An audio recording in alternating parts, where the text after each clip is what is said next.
નમસ્કાર મિત્રો, ખેડૂત મિત્રોને મારા રામ રામ. આજ ખાસ આપણે જાહેરાત આપવાની છે ખેડૂત મિત્રો. હવામાનના પલટાના કારણે ફૂગનાશક દવાનું આયોજન આપણે આગોતરું કરવાનું છે.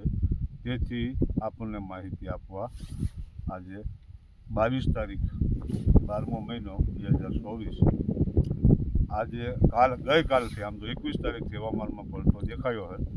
એટલે આપણે દરેક ખેડૂત મિત્રોને ખાસ ભલામણ કે ફૂગનાશકનો દવા રાઉન્ડ ફરજિયાત આપી જ દેવો, રાહ ન જોવી.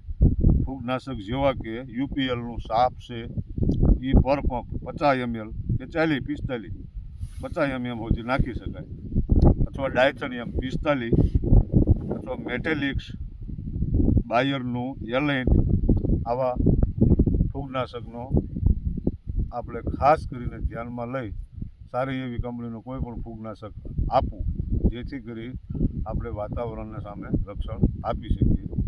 એટલા માટે મારું ખાસ ભલામણ છે કે મિત્રો રાહ ન જોતા. અને અત્યારે હવામાન ખાતા તરફથી આપણને જાણવા મળ્યું છે કે 24 કે 25 તારીખથી 3-4 દિવસનો જે રાઉન્ડ છે છાંટાછૂટી કે અમુક જગ્યાએ થઈ છે કે આવું હવામાન ખાતા તરફથી જાણવા મળેલ છે.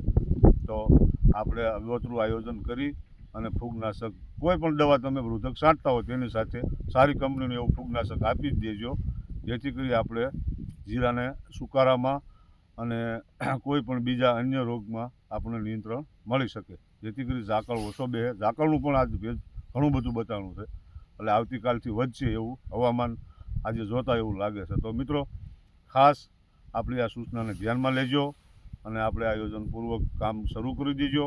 અને નીણ કૂસો કોઈને પલ્લે એવું હોય તો કાગળ કે તાડપત્રી આવું તૈયાર રાખજો, જેથી કરી આપણે પશુનો ઘાસચારો પલળે નહીં, બગડે નહીં. બસ આટલું આપણું આજે અહીંયા બ્લોગ પૂરો કરી છે ખેડૂત મિત્રો.